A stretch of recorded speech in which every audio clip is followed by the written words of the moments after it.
dan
defining sampai didramatisasi yang tertekan Ruben.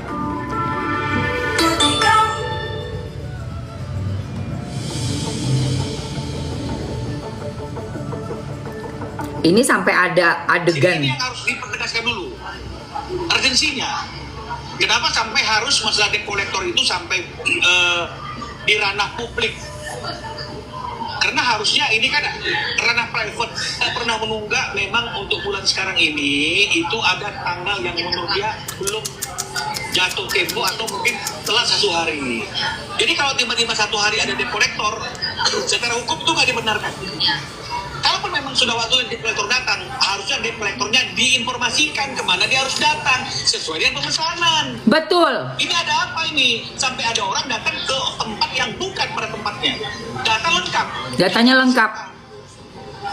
Cuma telat sehari. Tuh, ini kan datanya seperti ini. Anda jangan kemari, kan kau tahu aku adalah mantan, udah gak ada hubungan. Makanya jangan pernah ya berbuat sesuatu tanpa kamu memikirkan konsekuensinya ya. Kamu coba untuk mengambil momen dengan seolah-olah nih ada debt collector datang, padahal juga debt collector itu wallahu alam ya, cuma telat sehari.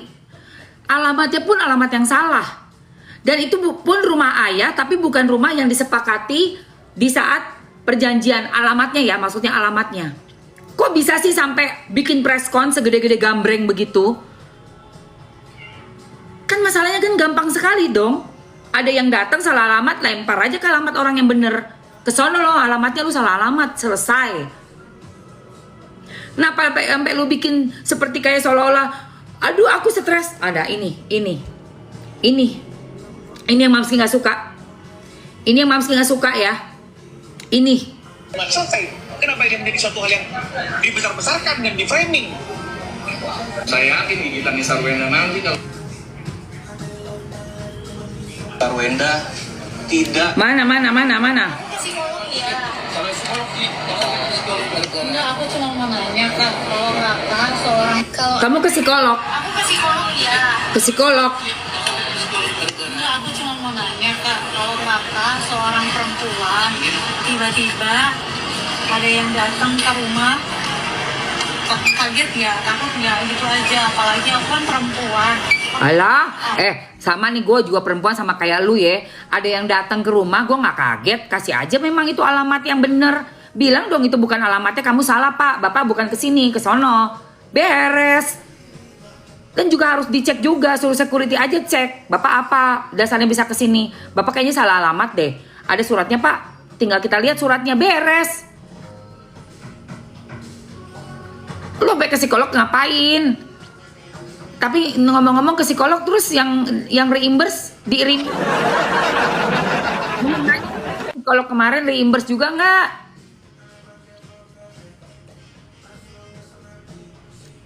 Hah? Lah nanya lo gue nanya. Di rumahku gitu loh ya. Kamu ke psikolog kan nih? Kamu kan ke psikolog. Aku ke psikolog ya. Oke. Enggak, aku cuma mau nanya Kak, kalau Kakak seorang perempuan tiba-tiba ada yang datang ke rumah, kaget ya, takut nggak gitu aja, apalagi aku kan Enggak. perempuan. Biasa aja. Aku punya anak-anak di rumahku gitu loh ya. Aku benar-benar kayak terima kasih teman-teman, aku sudah mau fly. Hati-hati Kak, hati-hati, aku takut kalian menabrak. Seriusan. Terima kasih ya. Terima kasih Ci. Terima kasih. Aku ke psikolog ya.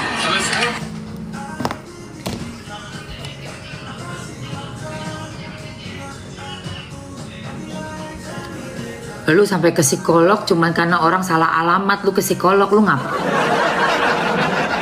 Ngapain ke psikolog, orang cuma salah alamat doang.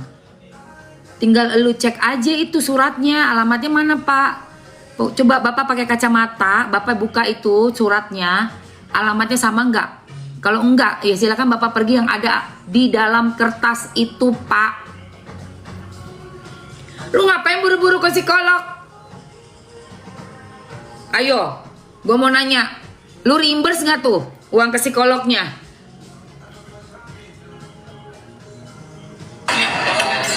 Enggak, aku cuma mau nanya Kak, kalau Gak tahan lagi. Abis itu bikin preskon lagi gede-gede, ya ampun Tuhan. Soal mobil Ruben Onsu. Cukup klien kami cukup terganggu. Seperti tadi saya sebutkan, ada pembagian aset benda bergerak dan benda tidak bergerak.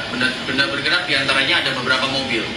Dan ini kedua kalinya klien kami diusik oleh debt collector penagihan salah satu mobil yang sebenarnya adalah aset milik RO. Penguasaannya ada di RO. Lalu kenapa sampai ada WA tagihan kepada klien kami untuk menyelesaikan cicilannya? Ah, masa? Cius, ada Cius. Jadi tolong kami himbau bahwa tidak ada lagi kaitannya antara klien kami dengan barang tersebut. Barang tersebut dikuasai oleh RO. Jadi jangan lagi mengganggu-ganggu klien kami dengan tunggakan-tunggakan tersebut. Maksudnya adalah pihak bank dengan press bank, kalaupun sempat mendengar juga kan kami tidak punya kewajiban untuk menjawab bank sebenarnya, tapi klien kami terganggu ya apabila ada lagi semacam pihak ketiga ya, baik itu bank atau debt collector untuk datang lagi ke rumah untuk menagihkan sesuatu yang bukan lagi menjadi kewajiban klien kami. Ya, ini terjadi lagi. Gak tahan. Aduh. Dari yang awalnya membahas Saksi. Klien saya juga mengatakan bahwa posisi mobil itu juga adanya di bengkel. Jadi pada waktu kepada kuasa hukumnya S, saya sampaikan apa yang saya dapat informasi dari klien saya. Jadi kalau dikatakan seolah-olah saya kesannya tahu dari awal dan kemudian kesannya seolah saya menyepelekan bahwa mobilnya kan bukan dari sana, adanya di bengkel, jadi dipersoalkan. Saya kira ini sesuatu hal yang keliru yang harus saya luruskan. Ya. Lalu kalau kita masih dalam konteks debt collector, negara kita negara hukum. OJK, Otoritas Jasa Keuangan, sudah membuat peraturan tentang tata cara dan mekanisme melakukan Penagihan, betul. kredit Betul. kartu kredit yang dianggap macet. Itu harus diawali dengan surat peringatan dulu. Diawali dengan Betul bos, betul Pak Minola. Saya juga bingung itu. Tiba-tiba ujuk-ujuk udah ada kayak adegan lagi, kayak dracin nggak? Dibikin gitu loh. Aduh, ceritanya tang kayak bercerita ini.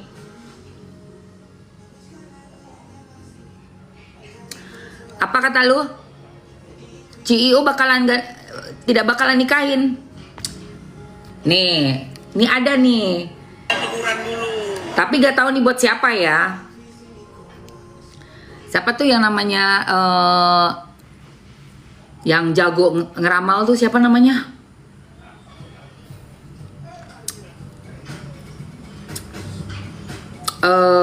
Bang siapa? Bukan Hart Gumai. Nah,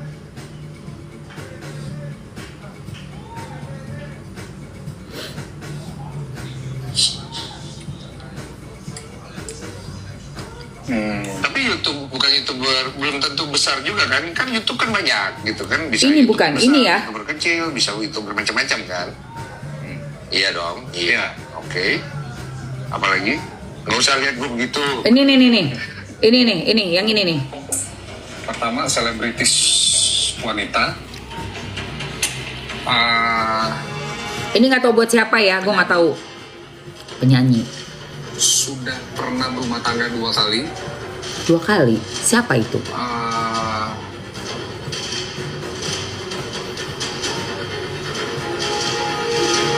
Akan berpisah, bercerai untuk yang kedua kalinya. Kalau 2 kali nggak mungkin dong. Dalam hitungan bulan dari sekarang. Oh, bukan.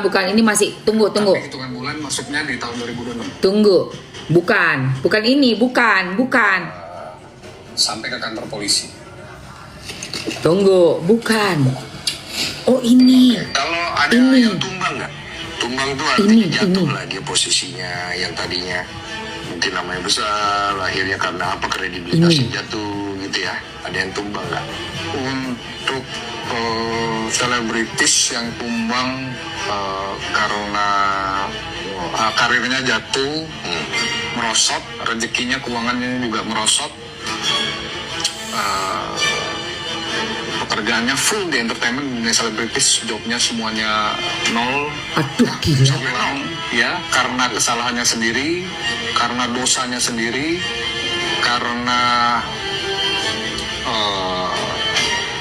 hal-hal yang dia perbuat sendiri, akhirnya menjatuhkan dirinya sendiri. Waduh. Ini Jagat media sosial kini sedang digegerkan oleh sebuah fenomena yang membuat bulu kuduk merinding. Di tengah derasnya gelombang boikot massal yang sedang bergulir panas saat ini, netizen mendadak dibuat bertanya-tanya, apakah ramalan Hart Gumai soal akhir karir Sarwenda kini memang sedang menjelma jadi kenyataan pahit? Banyak netizen di TikTok dan Instagram yang mulai mengaitkan situasi pelit yang dihadapi Sarwenda saat ini Masa dengan sih? prediksi mengerikan yang pernah diucapkan sang peramal beberapa waktu lalu. Dugaan meredupnya karir sang artis kini bukan lagi sekedar bualan belaka, Ya Allah. melainkan mulai memunculkan bukti-bukti nyata yang sangat fatal di lapangan. Netizen dikejutkan dengan aksi ekstrim Sarwenda yang mendadak menghapus total seluruh daftar nama brand besar hingga nomor kontak kerjasama dari bio Instagram pribadinya. Langkah tiarap ini diambil tepat setelah dirinya mengunggah video permintaan maaf secara terbuka. Hal ini memperkuat spekulasi bahwa efek domino dari gerakan boikot massal benar-benar mematikan jalur bisnis komersialnya, hingga ia terpaksa kehilangan panggung live shopping penting demi menghindari amukan netizen. Sebelum kita bedah lebih dalam mengenai detail kehancuran karir yang sedang dianalisis netizen, serta perbandingan nasibnya yang berbalik 180 Ya Allah, ini sedih nih anaknya di sini, ya Allah. Pastikan kamu sudah klik tombol Gua subscribe nggak tega lihat dan anaknya, ya lonceng Allah. notifikasi channel Twins Trending. Jangan sampai kamu ketinggalan update investigasi paling viral seputar dunia selebriti tanah air yang dikupas secara tajam dan terpercaya.